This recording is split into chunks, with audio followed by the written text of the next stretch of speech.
Queridos irmãos, sejam todos bem-vindos. Esse vídeo é mais um daqueles em que dialogo com vocês através de perguntas que são enviadas a mim, através de comentários de vídeos aqui do canal, ou de postagens que faço sobretudo no Facebook, mas também aqui na aba comunidade desse canal, ou de conversas que tenho com os amigos no WhatsApp. Essas questões que vão surgindo eu trago para cá no formato assim de perguntas, né? E desenvolvo aqui. E assim a gente mantém esse fluxo, né, de interação que eu acho muito positivo, não é? Claro que os temas trazidos aqui são quase sempre ligados, né, aos vídeos que durante a semana eu posto, ou seja, os tópicos sobre Bhakti Yoga, sobre o ensino de Sri Ramakrishna, sobre a interpretação do próprio cristianismo, dos ensinos de Jesus, de acordo com esta maneira de pensar, maneira de conceber. E assim nós vamos aqui fazendo com que essas perguntas se tornem ferramentas de aprofundamento desse trabalho de exposição do caminho de Bhakti Yoga, que é o caminho do amor e da devoção a Deus. Então eu vou trazer aqui algumas das perguntas que foram formuladas ultimamente pelos amigos, e vou tentar responder cada uma delas em um tempo razoável aqui, para que o maior número de questões sejam abarcadas nesse vídeo. Aqueles que gostarem desse tipo de formato e quiserem também participar dessa roda, né, de conversa, façam um comentário nesse vídeo de alguma coisa que queiram ver desenvolvida aqui, não é? De algum tópico, de algum tema, de alguma questão que vocês achem interessante, né, que eu possa desenvolver. E assim nós vamos dando continuidade a esse processo muito, muito prazeroso. Tá bom? Então vamos lá. A primeira questão de hoje foi trazida por um amigo. Eu falava a respeito do karma em um vídeo que fiz com a minha filha, né? A respeito de questões de Harry Potter e as questões que ela formulou, né? Sobre a problemática ali da série e respostas, né, do caminho de Bhakti Yoga àquelas questões. E em um dado momento o tópico do karma surgiu. Por qual razão as coisas acontecem assim assado? Eu falava que isso estava diretamente relacionado ao karma. Então um amigo escreveu o seguinte: um problema que muita gente levanta sobre a questão do karma é que se uma pessoa tem uma doença X e alguém vai lá e cura essa pessoa, ela não está interferindo na lei do karma? Essa pergunta demonstra que existem muitas dúvidas mesmo, né, a respeito desse tópico. Como se o karma fosse uma espécie de determinismo. E então a lei do karma seria meio que para cumprir um papel de punir ou presentear as pessoas de acordo com as suas boas ou más ações, né? E não é exatamente assim. Nós podemos evidentemente considerar, né, que karma, o sentido da lei do karma, está diretamente relacionado com o significado do termo karma, que significa ato, ou as consequências de um ato, né? Ato ou ação. Karma é tudo aquilo que acontece. Então nós podemos dizer que estamos produzindo karma a cada instante, mesmo que nós estejamos dormindo. Mesmo que nós não estejamos fazendo nada, digamos assim. Mesmo que nos retiremos de uma situação, isso também é karma. Porque isso também é um ato, também é uma posição. E acontece que o karma gera novos karmas. Então o que acontece? Esse amigo diz, né? Uma pessoa nasceu com uma doença ou desenvolveu uma doença porque isso é um karma dela. Se o médico vai lá e cura essa doença, ele não estaria interferindo no karma? Não. Ele estaria produzindo karma relacionado àquele karma. Então, qual é a questão? A questão é que, como compreendemos aqui, né, na vida corriqueira, cotidiana, nós entendemos uma certa lógica nas regras de consequência. Ou seja, se eu vou dormir muito tarde, provavelmente eu não vou conseguir acordar muito cedo. Ou ao menos não vou conseguir acordar muito cedo bem. Porque eu vou estar cansado, com pouco sono. Então, o karma de dormir tarde é que eu terei dificuldade de acordar cedo. Se tem uma prova, um concurso, e eu me preparo para o concurso, estudo para o concurso, me qualifico para o concurso, é provável que eu vá melhor do que se eu não estudar. Então, uma consequência de estudar para um concurso é talvez tirar uma melhor nota. E a consequência de não estudar talvez seja tirar uma nota pior. Não é? Então, tudo isso é a questão do karma. Então, quando uma pessoa é um médico e ele vai atuar para curar uma doença, sem dúvida nenhuma ele está interferindo no processo, na linha do tempo da existência daquela outra pessoa. Mas aqui ele não está desconstruindo uma determinação kármica. Ao contrário. Se vamos analisar assim, parte do processo kármico daquela pessoa é passar pela doença e pela cura. Não é? Aí alguém pode dizer, mas tá bom, mas qual é o sentido disso? Qual é a lógica disso em relação à punição e à gratificação de alguém? É porque a lógica não é essa. Para Deus, que é o dono da lei, não importa se nós estamos sendo gratificados ou punidos. Esse processo é automático do seu jogo. Qual é o seu jogo? Que as jivas estejam vinculadas a corpos transitórios. Ou melhor dizendo, que as nossas almas espirituais e eternas, o Atman, o eu que somos, esteja vinculado a essa energia do Senhor, a Prakriti, que venhamos a adotar corpos transitórios, nomes transitórios, identidades transitórias, esquecidos de quem realmente somos, estejamos aqui,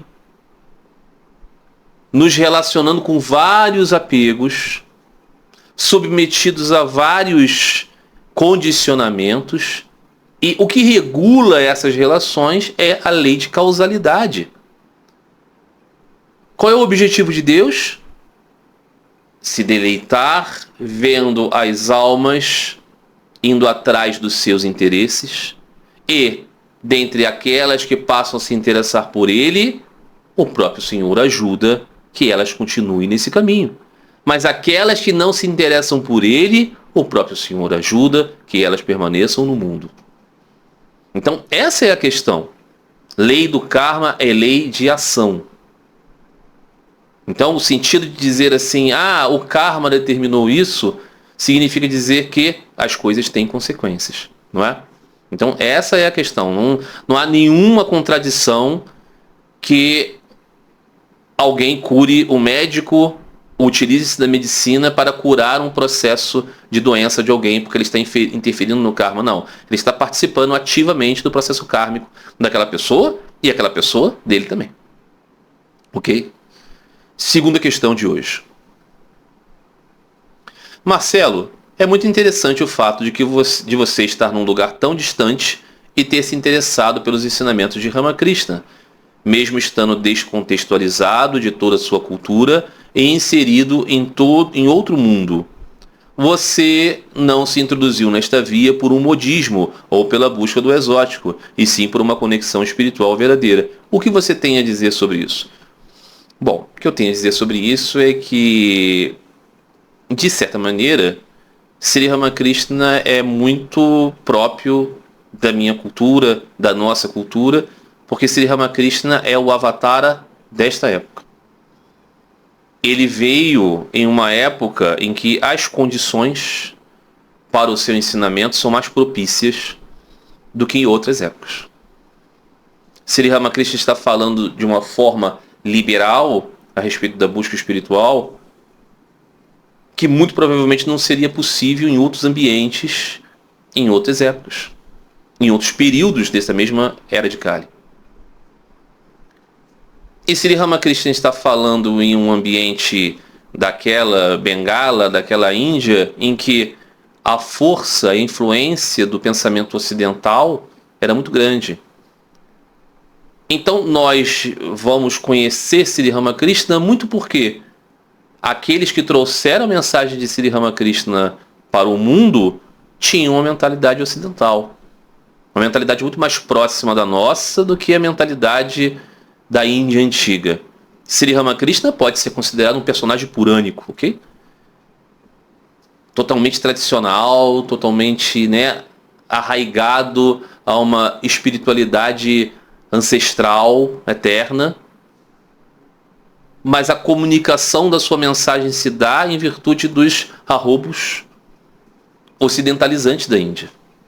Nós vamos ver, né, que no Sri Sri Ramakrishna Kathamrita, ou na versão mais conhecida, o Evangelho de Sri Ramakrishna, Sri Ramakrishna está muitas vezes falando com os membros do Brahma Samaya. O Brahma Samaya era uma instituição ocidentalizante na Índia.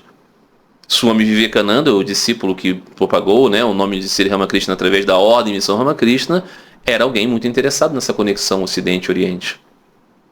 Mahendranath Gupta, né, o autor do Sri Sri Ramakrishna Kathamrita, também era alguém que estava ali completamente imerso naquela ideia modernizante da Índia. Então, esse é um primeiro aspecto, né, que devemos considerar.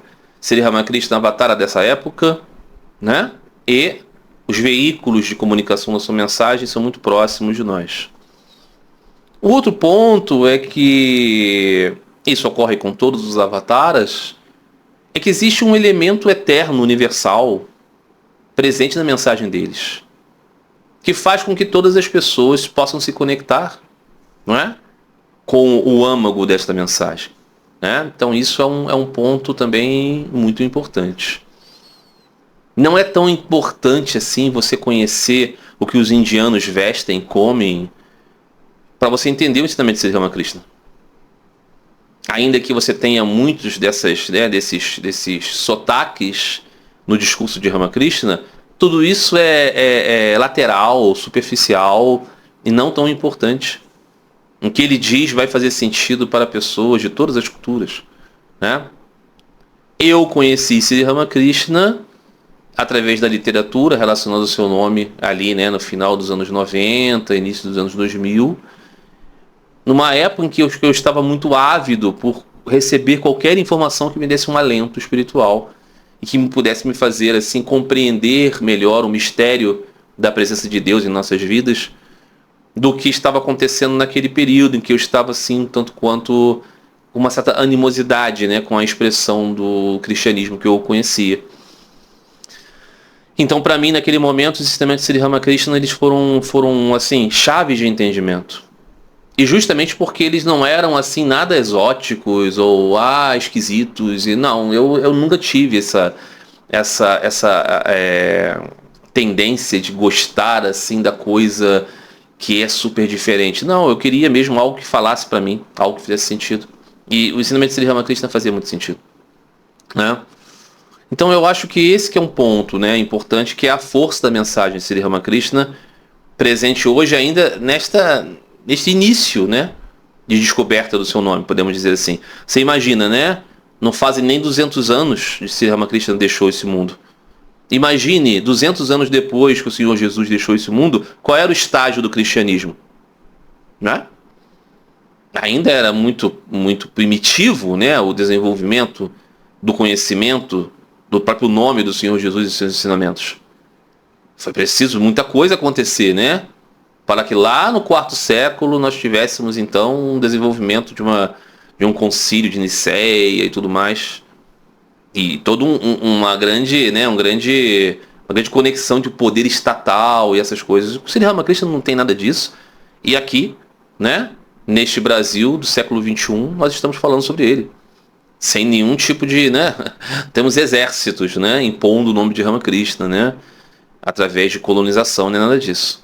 Então eu acho que esse que é um ponto muito interessante. Mas o que eu penso é isso: Sri Ramakrishna ele é para a nossa época, e é por isso que muitos vão chegar ao seu nome com toda certeza, né? Mais uma questão. Um amigo escreveu: eu tenho o costume de não sair de casa sem o meu japamala. Japamala é um cordão de contas, né, que se serve para fazer oração, né, usados por budistas, hindus e outros modos de japamala existem para cristãos e muçulmanos, né, o cordão de oração e tudo mais, né, e outras tradições utilizam esse modo, né, de fazer uma conta em que você repete, né, um mantra, um nome, uma oração. Então esse amigo diz: eu não tenho o costume de não sair de casa sem o meu japamala. Eu não tenho a intenção de exibi-lo ou algo do tipo, embora não seja contrário a responder às dúvidas de pessoas que me perguntam sobre ele. A intenção não era figurar minha fé, e espero que não seja um hábito que veio do meu ego ainda mundano. A verdadeira intenção era somente ter a lembrança constante de Deus. Sempre que eu olhasse ou sentisse sobre a pele, poderia pensar em Deus. É meio que um hábito que aprendi com um conhecido muçulmano. Ele sempre carrega seu tashbih, que é esse cordão de oração dos muçulmanos, para onde, que os muçulmanos repetem os 99 nomes de Deus, né? Para onde ele vai ter a lembrança de Deus. Para onde ele vai para ter a lembrança de Deus. Queria saber o que acha sobre esse hábito. Você o tem, esse hábito? Caso não, recomenda que eu continue? Muito bem. Eu já disse aqui algumas vezes, né, um caso da minha vida, que eu ainda era um cristão ortodoxo, embora já estivesse num processo de desconexão com a ortodoxia. E eu lembro de estar com um cordão de oração. Os ortodoxos têm um cordão de oração que tradicionalmente ele é de lã e ele é preto, cheio de nós, né? São nós, né? Que são contados. E geralmente se conta, né? Em cada um desses nós a oração de Jesus. Senhor Jesus Cristo, Filho de Deus, Salvador, tem piedade de mim, um pecador. E nos separadores, uma oração à Virgem Maria. E aí quando você termina, você tem o credo ou o Pai Nosso, né? Existem variantes nisso. E eu tinha o costume de fazer o uso do cordão de oração em casa, mas também quando passava assim por certas viagens, né? Assim, de deslocamentos mais longos, em que eu ia passar um tempo ocioso, um tempo olhando para as coisas e pensando, sei lá no que. E o uso do cordão de oração permitia com que eu me mantivesse, né, naquele melhor pensamento, no pensamento de Deus, em comunhão com Deus. Não era que eu fizesse isso sempre, mas se eu tivesse que ir num dentista, por exemplo, né, se eu tivesse que ter uma viagem, né, de ônibus mais longa, ou ficar numa sala de espera de algum lugar, eu fazia uso disso. Certa vez aconteceu que eu estava num ônibus e eu estava me deslocando para ir encontrar com a minha esposa. E uma moça esbarrou em mim e ela viu o cordão e perguntou e tudo mais. E acabou acontecendo que, no desenvolver da conversa, eu fiz menção da moça segurar para ver e ela disse que não iria pegar no cordão e tudo mais, porque ela era uma moça de má vida, digamos assim, que ela era uma prostituta e estava envolvida, né, numa vida de muito pecado. E eu fiz ver a ela que, muito pelo contrário, não é? Quer dizer, justamente, né, Deus é que limpa tudo. Então, por qual razão não se aproximar dela? E entreguei esse cordão para ela. Né? Eu falo disso muitas vezes porque acho que é uma coisa que a gente deve entender, né? Esses atos que nós realizamos com sinceridade, sem evidentemente o objetivo de aparecer, o objetivo de fazer proselitismo, quando são sinceros, eles são possibilidades também de que pessoas que estão muito em busca de algo tenham uma amostra de que existe fé nesse mundo, de que existe pureza nesse mundo, de que existe oração nesse mundo, de que existe confiança em Deus nesse mundo. E eu penso que isso é muito positivo, não é? Não é que você vai pegar o seu cordão de oração e vai sair com ele como uma propaganda de quanto você é uma pessoa elevada, nada disso. É claro que isso não tem nenhum valor. Mas se você estiver fazendo porque você quer praticar, quer se manter com a sua mente em Deus, quer aproveitar uma oportunidade, um tempo que você estaria com a mente ociosa, largada por aí, trazer ela para o seu ideal. E se, ao mesmo tempo, isso for um caminho de comunicação com outras pessoas em que você possa falar do amor por Deus, isso é muito positivo. Agora, no que diz respeito ao fundamento dessas peças, que são as japamalas, os cordões de oração, o objetivo delas é meditação. Meditação no santo nome de Deus.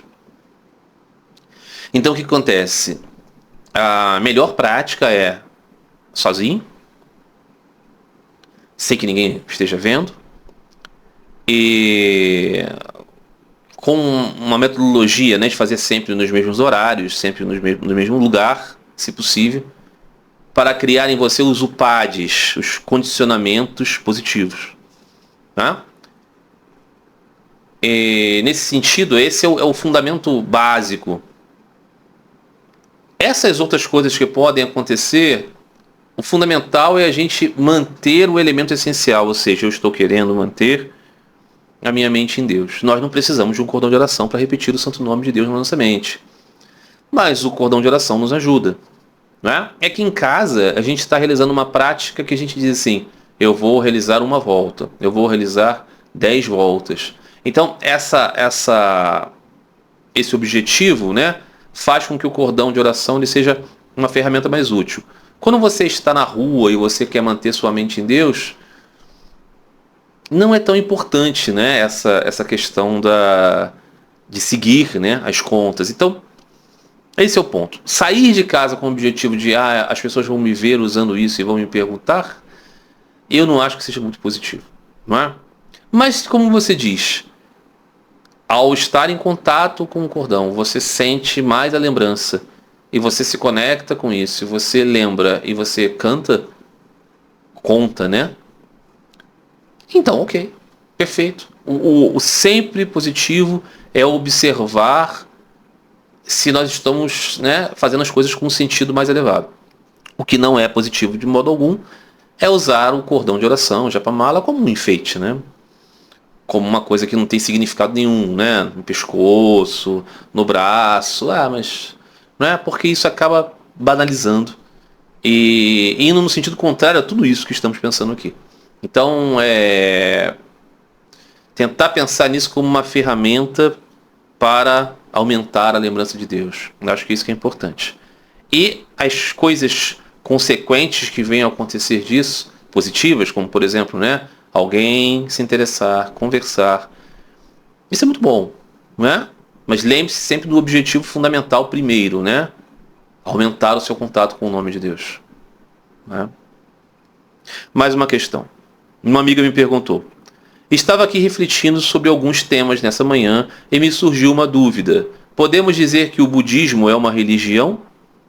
Se entendermos a religião como algo que busca religar o homem a Deus ou o humano com o divino, como algo que transcende essa natureza humana, o budismo não estaria enquadrado nisso, correto?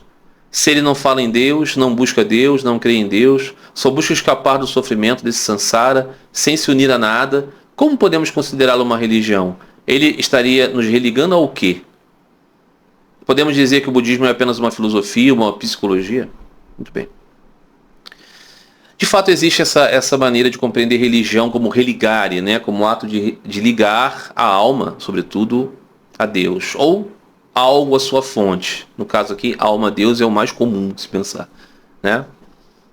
E aí, se formos pensar assim, de fato, o budismo, os budismos incontáveis, não tem como meta unir uma alma a Deus, porque tanto Deus e a alma não são objetos afirmados pelos budismos. Né? Alguns mesmo os negam, assim, né, categoricamente. Não existe nenhum Deus eterno, fonte de tudo. Podem existir deuses, mas todos eles transitórios e né, partes de um processo que uma hora vai acabar. E não existe nem mesmo uma alma eterna, um Atman, um eu que possa buscar alguma coisa.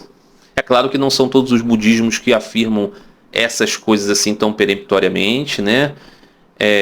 Mas existem os que o fazem. Mas aqueles que não afirmam isso, definitivamente não estão pregando nenhum tipo de conexão, de união de alma com Deus.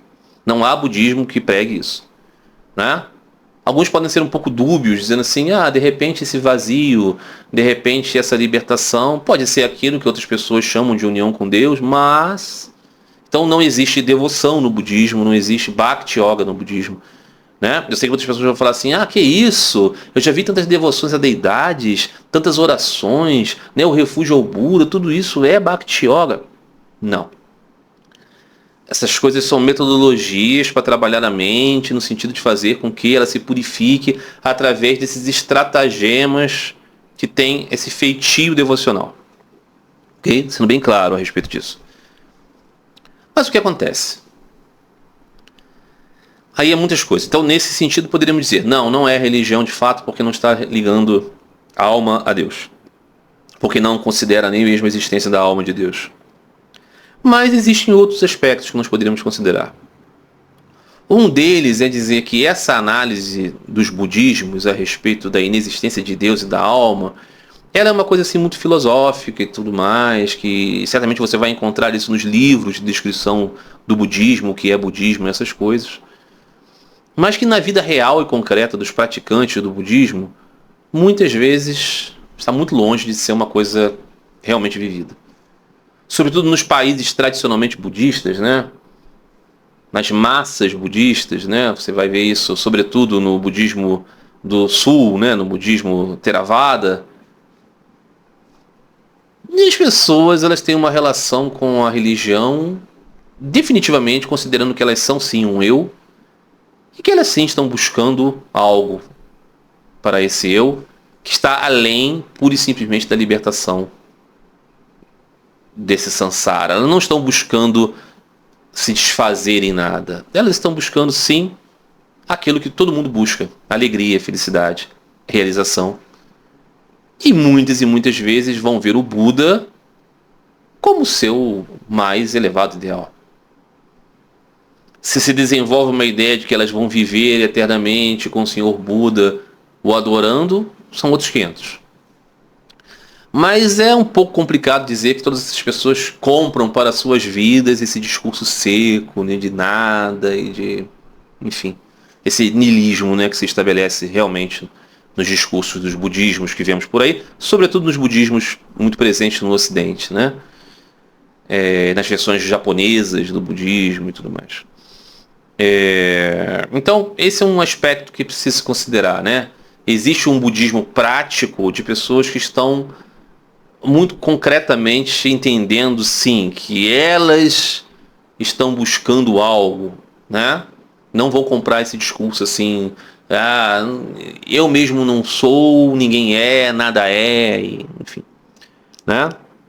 E há um outro ponto que precisa ser considerado, é que religião, embora tenha essa coisa do religar e tudo mais, religião também é considerado todo esse processo que considera algo espiritual, algo transcendente, que fala sobre mestres, que fala sobre ensinamentos sagrados, escrituras sagradas, rituais, ícones, lugares santos, tabus, prescrições, né?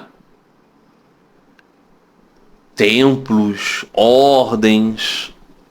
Tudo isso está presente em todos os budismos e essas coisas são características da religião, não é? Então, quando você tem apenas uma filosofia, um pensamento, você não tem esses elementos, né? O budismo tem, né, os refúgios, né? Refúgio na Sangha, refúgio no Dharma, refúgio no Buda, né? É difícil você não considerar isso de ponto de vista religioso, né? Por que é refúgio no Sangha? É só porque é uma comunidade de apoio? Não, porque é uma comunidade sagrada. Refúgio no Dharma, por quê? Porque são ensinamentos úteis? Não, porque é um ensinamento sagrado. Refúgio no Buda, por quê? Porque ele é apenas um professor iluminado? Não, porque ele é sagrado, ele é divino. Né? Então, quando você considera essas coisas, você diz assim, não é religião, né? Não é uma religião autêntica naquele sentido que Sri Ramakrishna dizia, né? Nasceu em vão aquele que, tendo obtido, né, o raro nascimento humano, não busca conhecer Deus nesta mesma vida. Sri Ramakrishna estava dizendo, a religião verdadeira é aquela que faz você ter anseio por Deus, né? Ao contrário da propaganda, né, de que Sri Ramakrishna está falando de qualquer coisa, não é isso. Ele está falando deste tipo de religião que faz você ter anseio por Deus. Os budismos não estão nessa categoria. Definitivamente não estão. Mas elas têm características religiosas, não é? Muitos, então, que praticam a religião do budismo vão renascer com a possibilidade de alcançar o conhecimento de Deus em outras vidas. Porque praticaram karma yoga, não no sentido que estavam buscando Deus através de ação, mas estavam buscando progredir, evoluir, libertar-se através da ação. Tem muito jhana yoga, né? Buscar discernimento, buscar, né, raja yoga, meditação. Essas características todas estão presentes, né? É uma religião, né? Os budismos são formas, né, de ensinamento que vão prescrever assim, né, muitas notas de moralidade, notas de asceticismo, né, de autossacrifício e tudo mais. Então essas coisas são muito positivas e ajudam. Então podem, né, ajudar a esta alma num processo de purificação também. Não é? É claro que o conhecimento de Deus não vai poder se dar nessa estrutura, nessa plataforma, né? Há quem já tenha considerado que o budismo é uma forma de adoração a Deus no sentido passivo, no sentido assim que você está, né, contemplativo. É uma forma política de se falar, não é verdade, né? Porque o budismo não está buscando Deus, coisíssima nenhuma. Mas, enfim, nenhum budismo, ok? Ah, mas o senhor Buda falou de um rei dos deuses, ele falou que ele conhecia o caminho para Brahma. É verdade, mas o que se configurou como budismo não vai por esse caminho. Distorcendo os ensinamentos do Buda? Talvez, né? Não seria a primeira vez nem a última, né? Mas o ponto é que é isso, né? Embora não trate de Deus, os budismos têm as características religiosas, sim. Nós podemos dizer. Acho que facilita melhor, né? Do que a gente ficar tentando determinar isso. Ah, não, como não fala de Deus, então não é religião. É só filosofia. Não, tem templos, né? Tem marcos fundamentais sagrados, então a gente pode dizer que é religião, sim. Mais uma questão. A concepção de que Deus é a essência de tudo e que nisso Deus está em tudo e tudo está em Deus não deixa de ser uma forma panteísta de ver? Não necessariamente. O panteísmo está dizendo assim, está dizendo que a cadeira na qual estou sentado, eu, esta mesa, o computador e a câmera e vocês que estão assistindo e o microfone, tudo é Deus. Esse é o panteísmo. Então, todas as coisas são Deus e Deus acaba não sendo nenhuma coisa a não ser o conjunto das coisas. Isso é panteísmo. Mas não é isso que necessariamente significa dizer o pensamento de que Deus é a essência de tudo, de que Deus está em tudo e tudo está em Deus. Não é necessariamente assim, porque nós temos também a perspectiva panenteísta. O que o panenteísmo concebe? Concebe que, de fato, Deus é a essência de tudo, ele está presente em tudo, tudo está presente nele, mas ele transcende tudo de um modo inconcebível, não é? Então ele é independente de tudo, ainda que esteja em tudo e tudo esteja nele, ele é independente e tudo que está nele, na qual ele está, é totalmente dependente de Deus. Então aqui nós temos a diferença fundamental, porque aqui Deus existe a parte do universo dos seres. Aqui nós estamos dizendo que eu, o microfone, a câmera, a tela, a cadeira, vocês que estão assistindo, nós somos partes do poder de Deus que se manifesta. Então nós não somos Deus. Nenhum de nós é Deus. Mas todos nós somos completamente dependentes de Deus e nós não somos nada sem Deus. Deus é tudo sem nós, ainda que nós estejamos existindo desde sempre em Deus, porque nós somos manifestações de parte do seu poder. Então essa é a questão. A diferença é essa. Quando se diz geralmente isso, né? Ah, não, porque se prega então que Deus está presente em todas as coisas, que tudo está em Deus, então isso aí é o panteísmo. Não, não é. Necessariamente, não é. Porque Deus está também além, transcende, não é? A tudo isso. Muito bem. Mais uma questão. Uma amiga me escreveu o seguinte, ela viu um vídeo, né? Na qual eu falava, acho que aquele vídeo mesmo que eu fiz com a minha filha, que eu estava falando sobre um exemplo, né? Dos Puranas, de um rei muito piedoso que largou o seu império no final da vida apenas para se dedicar a Deus, a lembrança de Deus. Só que um dado momento da sua vida, quando ele estava lá nesse esforço ascético, ele viu um antílope, um cervo, né? Fêmea que estava grávida, ela caiu, morreu e deixou o filhotinho. E aí ele foi lá e se compadeceu do bichinho e cuidou dele. E aí ele passou a dividir a sua meditação, a sua tapácia, né, a sua meditação em Deus, com também os cuidados com o animalzinho, que foi crescendo e tudo mais. Ele acabou se afeiçoando com um bichinho, como normalmente nós nos afeiçoamos aos animais de estimação que viram nossos amigos, nossos parentes, nossos queridos, né? Todos nós conhecemos isso. Então acaba acontecendo que em um dado momento da vida dele, ele que estava vivendo uma vida completamente reclusa, deixou família, deixou riquezas, deixou poder, deixou tudo, apenas para se concentrar na sua constante busca de pensar em Deus, acabou caindo e morrendo acidentalmente, e no momento da sua morte, o seu coração estava muito ligado àquele animalzinho, ele acabou pensando nos últimos momentos da sua vida, não em Deus, mas sim no animalzinho. Não foi programado, é que o seu coração se voltou para aquilo que realmente estava mais conectado. Porque o nosso coração sempre está apegado a alguma coisa. Sempre! Então, ou é Deus, ou é alguma outra coisa que Deus criou. Ok? E aí acontece que aquele homem, que era um grande rei, que era uma grande alma, renasceu como um servo. Porque o seu pensamento foi para aquela forma. E aí, ao invés de ele ir para Deus, se ele tivesse afastado de Deus, ele iria para Deus. Ele continuou no mundo. E aí ele teve uma vida breve como servo. E depois de voltar ao nascimento humano, como ele era uma alma muito avançada, ele teve a capacidade de lembrar das suas vidas anteriores. E ele lembrou daquilo que o fez se afastar de Deus. Então ele passou a viver uma vida como um completo louco para o mundo, porque ele não queria se envolver com nada, queria apenas ficar vinculado a Deus. Uma amiga, ouvindo essa palestra, disse assim: eu espero que a história do homem que vira antílope seja um mito, para que as pessoas prestem atenção aos pensamentos. Porque eu não quero virar um Yorkshire na próxima vida. Ela disse isso rindo, porque ela tem um Yorkshire, se apega ao bichinho e não quer renascer como Yorkshire. Bom, primeiro ponto é assim, é que não é um homem que vira um antílope, né? Não é isso que a história está contando. Está contando que uma alma espiritual eterna que virou o homem, que nasceu como homem, depois nasceu como antílope. E depois nasceu como homem de novo.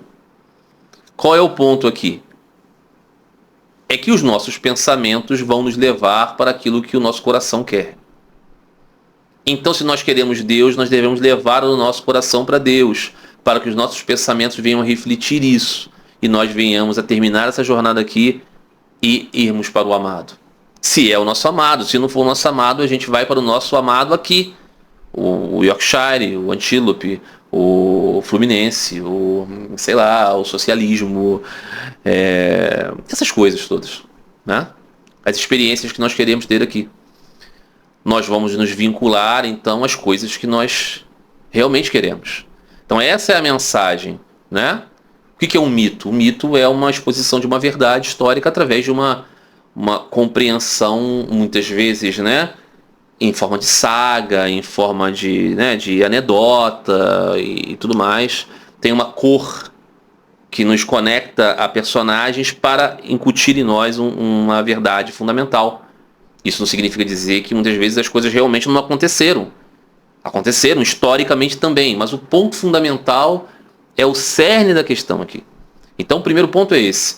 O que nós somos? Nós somos almas espirituais eternas. Então, nesse sentido, o próprio nascimento humano é muito triste.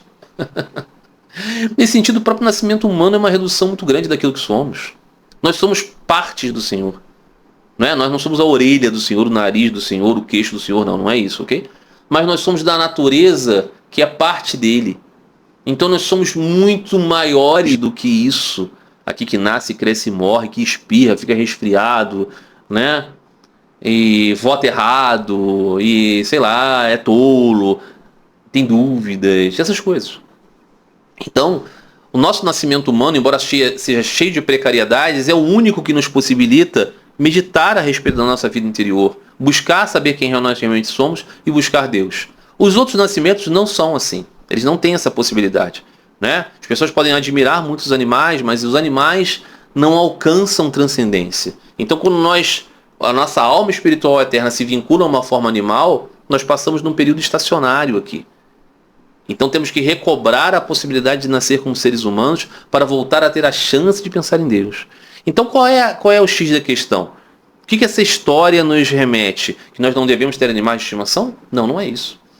Mas que nós devemos ter em relação às coisas da vida aquilo que Sri Ramakrishna diz, a mentalidade da empregada do interior que foi trabalhar na cidade grande.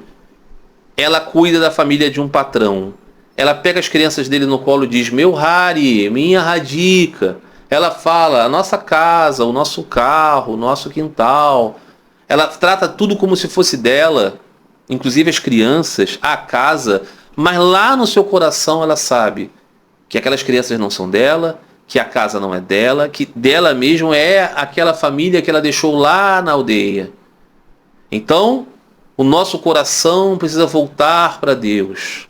Mesmo que nós estejamos aqui atuando com as coisas do mundo, como por exemplo cuidando de um animalzinho. Eu tenho uma gatinha, eu tenho uma cachorrinha. Eu gosto muito delas, eu trato com muito carinho, eu quero que elas vivam sempre felizes e bem, mas eu preciso não fazer com que elas sejam todo o meu coração. E assim, o mesmo, né, guardar as devidas proporções em relação à minha esposa, em relação aos meus filhos, em relação à minha mãe, em relação ao meu irmão, aos meus sobrinhos, aos meus amigos, a tudo. A tudo que faz parte dessa configuração transitória relacionada ao personagem transitório Marcelo. Né? Sri Ramakrishna dizia, a tartaruga deixa os seus ovos na areia e vai singrar os mares, mas ela sempre está com a sua cabeça lá onde deixou os ovos. Então assim, nós vamos singrar pelos mares do mundo, vamos ter nossos relacionamentos e atividades, mas a nossa mente deve estar profundamente em Deus. Como fazemos isso? De tempos em tempos, retiramos para meditar, só Deus e a gente, choramos por Ele, dizemos, ó Senhor, dê-me amor por Ti. Regularmente cantamos o seu santo nome, ouvimos suas glórias, seus ensinamentos, contemplamos sua imagem adorável, não é? Servimos a nossa vida como um serviço a Deus, não é? E, se temos oportunidade, convivemos com os devotos, para aumentar em nós essa possibilidade de que nosso coração verdadeiramente esteja em Deus.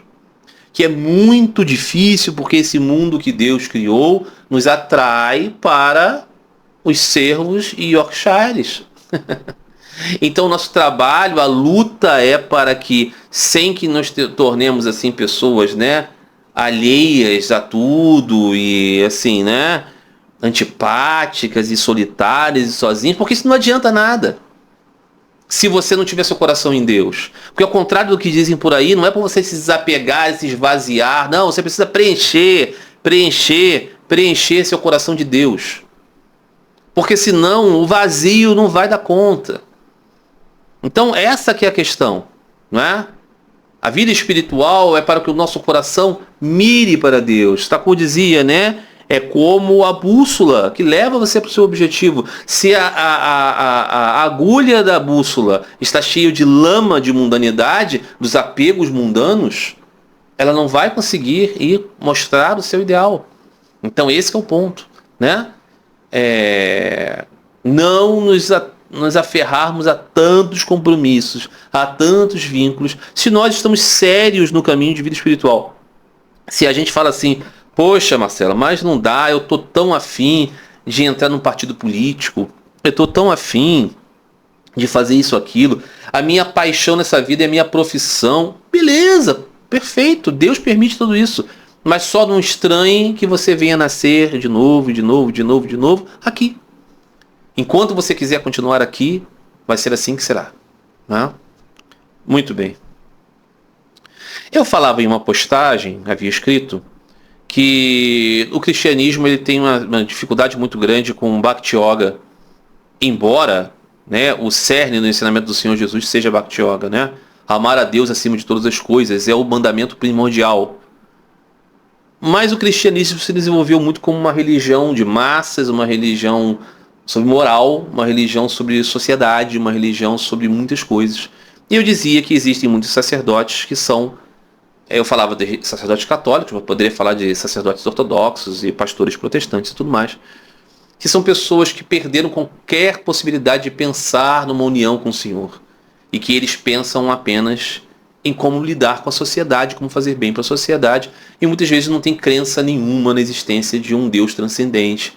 Eles acham que Deus está no ser bom, no agir e tudo mais, E o legado é isso, que você melhora o mundo e coisas assim. São pessoas muito seculares. Eu dizia isso, né? Que isso é um ateísmo de incenso, eu brincava, né? Com incenso, né? E muitas vezes são pessoas muito sérias, ok? Liturgicamente e tudo mais e tal. Mas são pessoas que estão assim fazendo uso da religião para trabalhar com a sociedade. Não tem mais nenhuma busca espiritual. E um amigo escreveu para mim dizendo o seguinte: cara, não é possível alguém ser feliz sendo padre e ateu. Deve ser o ápice da falta de sentido em tudo que faz. Por outro lado, sendo ele ateu, qualquer outra coisa que ele optasse por fazer seria algo sem sentido para ele. Então, por qual razão você teria esses padres ateístas? E eu conheci assim alguns na Igreja Católica. Não é? Na Igreja Ortodoxa também, mas de modos diferentes, né? E conheço, né, pastores protestantes que são ateístas. Alguns nem sabem. Mas assim, só estão pensando em política, em sociedade, em economia, enfim. E acham que isso é, efetivamente, a única maneira de se conectar com Deus, porque fora isso é uma fantasia, não é? A vida mística para essas pessoas é uma vida fantasiosa. Não existe mística. Tudo é ação social, né? Mas por que essas pessoas podem ser assim e acharem que isso faz sentido? Porque elas verdadeiramente acham que a religião é uma coisa da cultura humana, em que você tem um meio, através da religião, de fazer bem aos outros. E elas pensam, muitas pessoas são ignorantes, muitas pessoas são sentimentais, muitas pessoas não podem ter nenhum anseio na vida se não compreenderem a transcendência, uma ideia além. Então nós fazemos uso disso, nós não vamos, né, pregar ateísmo para essas pessoas, mas na prática vamos fazer com que elas sejam pessoas mais materialistas mesmo, porque isso é o que importa. Então é isso que acontece, né? Você vê muitas vezes, né, que o discurso de pessoas no cristianismo, que são às vezes até muito conhecidas e tudo mais, não tem rigorosamente nada a respeito de você chorar por Deus, né? Dizia Sri Ramakrishna, as pessoas derramam rios de lágrimas por amores perdidos, por emprego perdido, por situações do mundo, mas quem pode derramar uma única lágrima por Deus? Esse tipo de discurso de Sri Ramakrishna, esse tipo de palavra de Sri Ramakrishna, ela parece bobagem para os padres franciscos da vida e para os papas franciscos da vida e para outros, que são pessoas, muito provavelmente, com muito boa intenção de fazer bem à sociedade. Mas que eles não estão pensando nisso, eles estão pensando em distribuição de sopa, eles estão pensando em moradia, eles estão pensando em parar com as guerras, eles estão pensando em parar com o preconceito contra as minorias. E todas essas coisas são muito boas. Mas essas coisas não são o objetivo da alma. Não é? Então é disso que se trata. Não é por maldade, não. É que tem gente que realmente não consegue. São as almas profundamente atadas. Né? Muito bem. Um amigo me perguntou: qual é a sua opinião sobre o Advaita Vedanta, por favor? Bom, a minha opinião sobre o Advaita Vedanta é a seguinte. Em um dado momento, né, na história da Índia, onde você tem, né, o nascimento da cultura dos Vedas, né, você teve um desenvolvimento tão profundamente degenerado da estrutura religiosa, que aqueles que eram os professores da religião e os realizadores dos ritos, né, os brahmanes, acabaram assim se distanciando muito de qualquer real busca por Deus. E isso acabou se manifestando numa religião puramente cerimonial, né, litúrgica, ritualista e sem alma. Foi nesse contexto que certos personagens surgiram na cultura da Índia, como por exemplo grandes professores do jainismo e grandes professores daquilo que viria a se tornar o budismo, né? Com ênfase aqui em Siddhartha Gautama, aquele que veio a ser considerado o Buda histórico. Então, no ensinamento desses professores, havia uma contestação muito grande da religião dos brahmanes. A religião dos brahmanes ensinava um processo para que as pessoas alcançassem libertação desse mundo. Porque todas as filosofias indianas ensinam samsara, e ensinam moksha, e ensinam karma. Todas elas, todas. Budismo, jainismo, sikhismo, as várias escolas chamadas hindus, né, do Sanatana Dharma, elas vão ensinar isso. Existe o samsara, esse universo fenomenológico, existe karma que regula esse universo, e existe moksha, uma libertação desse ciclo de renascimentos. Os brahmanas ensinavam que moksha, libertação do ciclo de renascimentos, não necessariamente encontro com Deus, não necessariamente união com Deus, mas libertação dos sofrimentos, se dava através das pessoas observarem estritamente as regras das divisões das castas. Cada um em seu quadrado deveria fazer o seu melhor para renascer melhor e um dia alcançar a libertação. E nisso estaria todo um processo de sacrifícios, de rituais que beneficiavam fundamentalmente os brahmanes. Nesse contexto, sobretudo o Senhor Buda criticava essa metodologia, não porque ele criticasse as normas, os ensinamentos sobre samsara, karma e moksha. Tudo isso ele ensinou exatamente igual. Existe samsara, existe karma e existe moksha. Só que ele apontou que moksha não precisava da estrutura bramânica. Que uma pessoa, mesmo nascido numa casta inferior, mesmo nascendo mulher, mesmo nascendo estrangeiro, poderia alcançar moksha se alcançasse certos processos de purificação. E nisso ele se desvinculou da autoridade dos Vedas e se desvinculou da autoridade dos Brahmanes. Então, nesse sentido, ele ensinou algo que era necessário, mas ele rompeu com a ideia de Brahma. Por quê? Porque Brahma não era mais difundido como deveria ser. Brahma estava virando uma espécie de fim da jornada, mas não era mais o Senhor, não era mais o transcendente Deus. Embora nos Upanishads você tivesse todos os meios de alcançar esse Deus verdadeiro, e nos Puranas, né, na literatura pauranica, da perspectiva védica, onde você tem as grandes narrativas, você tivesse tudo culto ao amoroso Deus. Mas isso estava soterrado por uma normatização bramânica. Então, nesse sentido, surgiu o budismo. Então, o budismo começou a desbancar a sociedade bramânica.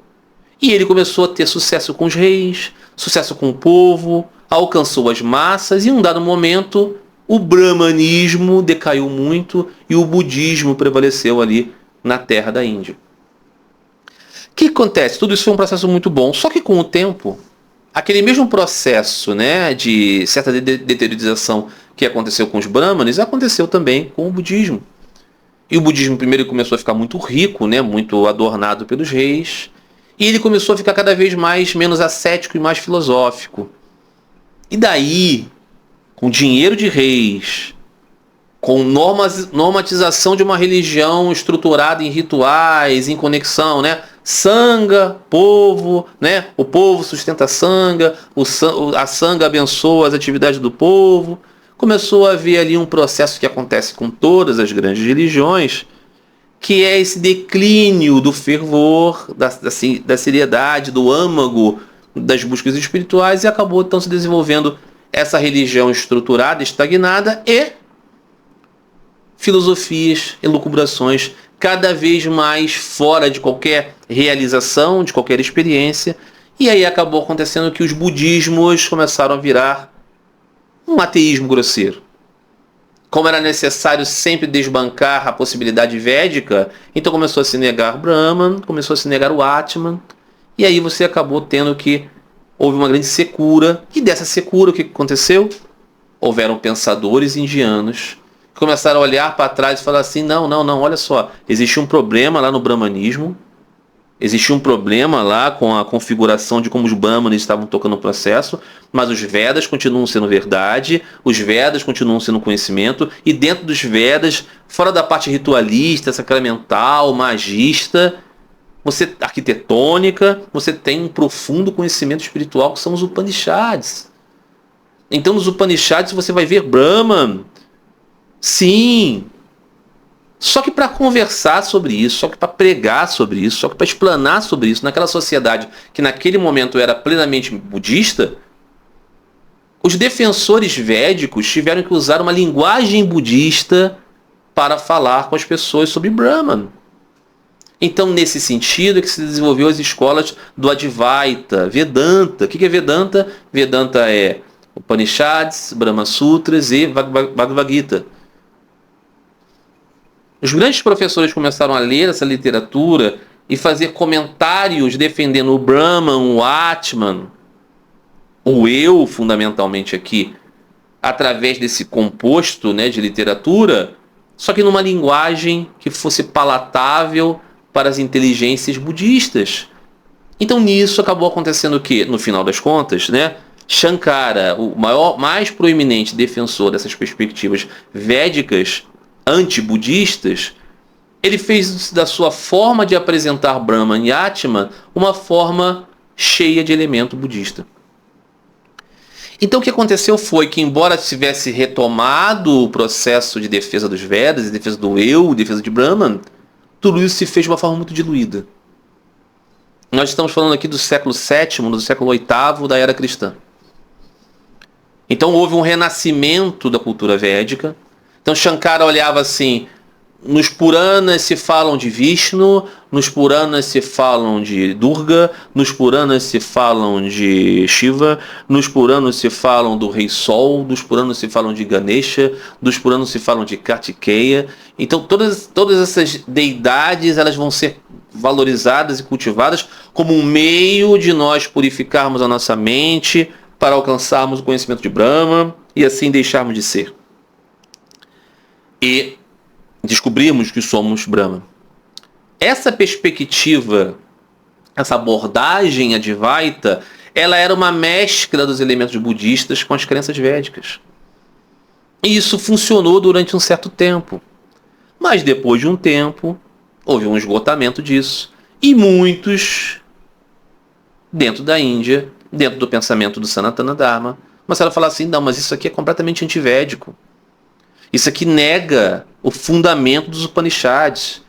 Isso aqui é um budismo disfarçado. E começaram a oferecer contrapontos a essa perspectiva do Advaita, que se tornaram assim muito proeminentes na figura de certos acharyas, de certos professores, como por exemplo Ramanuja, como por exemplo Madhva, como por exemplo Nirbaka, como por exemplo Vallabha, como por exemplo Sri Chaitanya e os seus Goswamis, e depois, posteriormente, Sri Ramakrishna Paramahansa, sem dúvida nenhuma.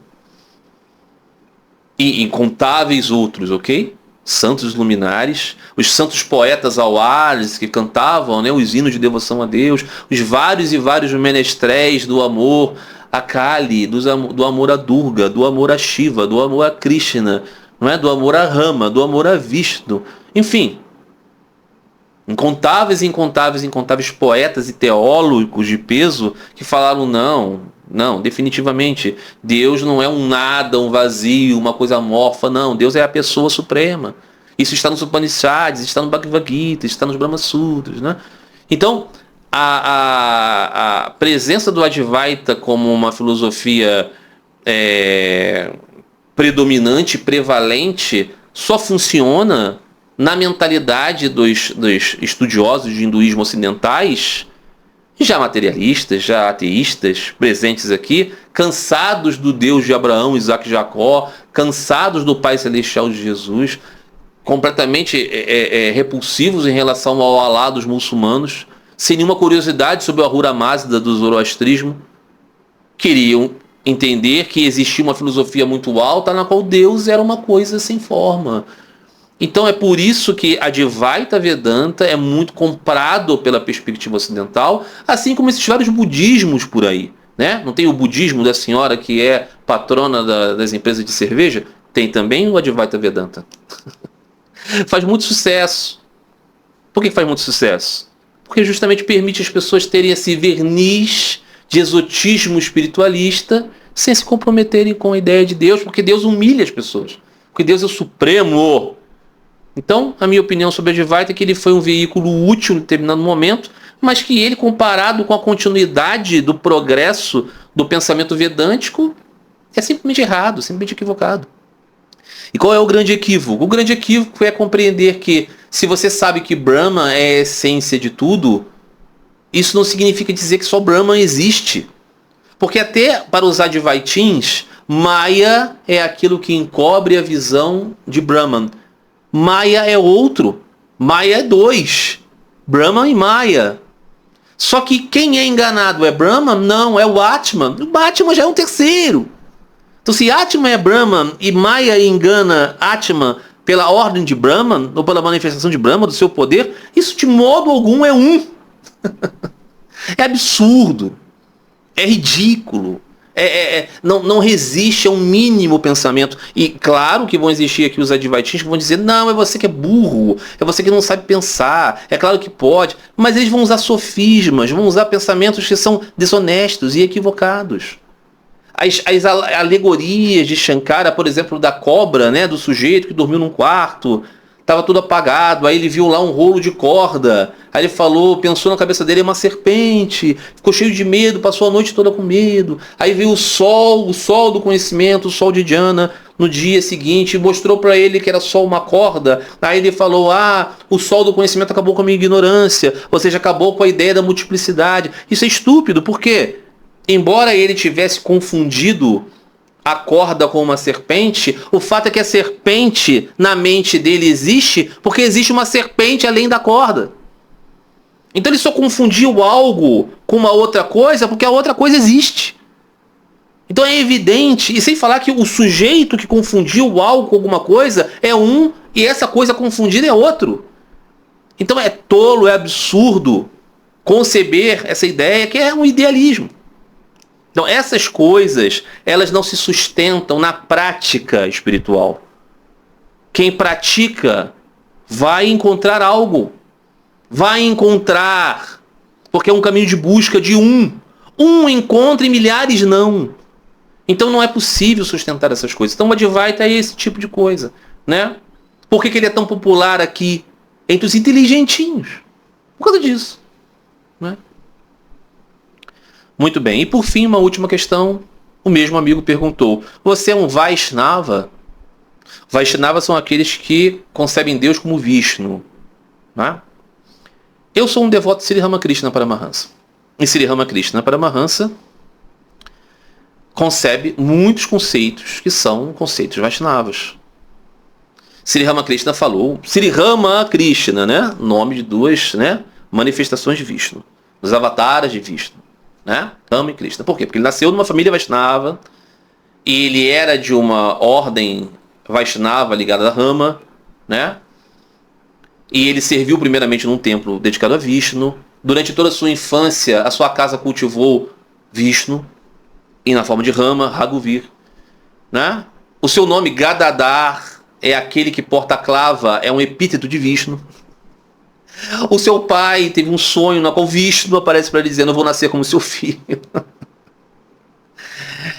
E ele defendia os conceitos Vaishnavas do Avatara. Ele defendia o conceito Vaishnava da arca, ou seja, do ícone, né? Que Deus está presente no ícone. Ele defendia o conceito Vaishnava do nome e Deus são o mesmo. Ele defendia o conceito Vaishnava de muitos modos, mas o casal divino, não é? Vishnu e Lakshmi, Rama e Sita, Krishna e Radha, né? Ele defendia o conceito do Avatara com todas as suas terminologias e defendia encarnações que só alguns Vaishnavas aceitam, como por exemplo de Chaitanya. Então, né, muitos dos devotos de Sri Ramakrishna, discípulos diretos, falaram: Sri Ramakrishna ensinava Vishishta Advaita Vedanta. Se você for ouvir, ler, conhecer o ensinamento de Sri Ramakrishna, você vai ver ali afirmações que podem dizer que ele ensinava Gaudiya Vaishnavismo, que ele ensinava a doutrina de Vallabha, que ele ensinava a doutrina de Nirbhaka, que ele definitivamente ensinava a doutrina de Ramanuja, que ensinava a doutrina de Madhva. Definitivamente o que Sri Ramakrishna não ensinava era o conceito do Advaita Vedanta. Então, assim, Sri Ramakrishna era um Vaishnava. O ponto é que Sri Ramakrishna não tinha a opinião sectária que os Vaishnavas têm a respeito de afirmar que, objetivamente falando, Vishnu é o Supremo, ou Krishna, ou Rama. O que ele dizia é que o Supremo é um, manifesta-se de incontáveis maneiras para os seus devotos. Os Vaishnavas também dizem isso. Só que os Vaishnavas dizem, mas no final das contas ele é Vishnu, tá? E Sri Ramakrishna não tinha esse discurso sectário. Ele também não tinha as práticas formais, né, de botar, né, a tilaca com a marca de Vishnu na testa, né, de usar, né, o cordão de Tulasi no pescoço. Esses símbolos. Ele era um adorador, né, do seu Ishta Devata, era Kali, porque ele servia num templo de Kali, embora existam muitos Vaishnavas que tenham, né, grande devoção e adoração às várias formas da mãe, né? Então, assim, se eu sou um Vaishnava como Ramakrishna é. Não é? Então, é o que eu posso dizer isso. A minha forma de conceber é a forma de Sri Ramakrishna. E a forma de Sri Ramakrishna tem uma carrada de elementos Vaishnavas, mas o que nós podemos dizer é que Sri Ramakrishna ele oferece uma escola nova, digamos assim. Ao meu ver, é uma forma de Vaishnavismo, ok? Então é isso, meus amigos. Eu espero que essas variadas questões aqui tenham sido interessantes para vocês, que tenham ajudado a ampliar o entendimento sobre essas coisas. Eu sei que tem muitos termos e coisas aqui que boa parte das pessoas podem ficar meio perdidas, e se ficam perdidas, perguntem. E nós vamos conversando. Tá bom? Então é isso. Aqueles que quiserem entrar em contato comigo, comentem esse vídeo. E nós vamos conversando e trazendo novos vídeos nesse formato. Então é isso. Um grande abraço a todos vocês. Até a próxima. Fiquem todos em paz. Fiquem todos com Deus.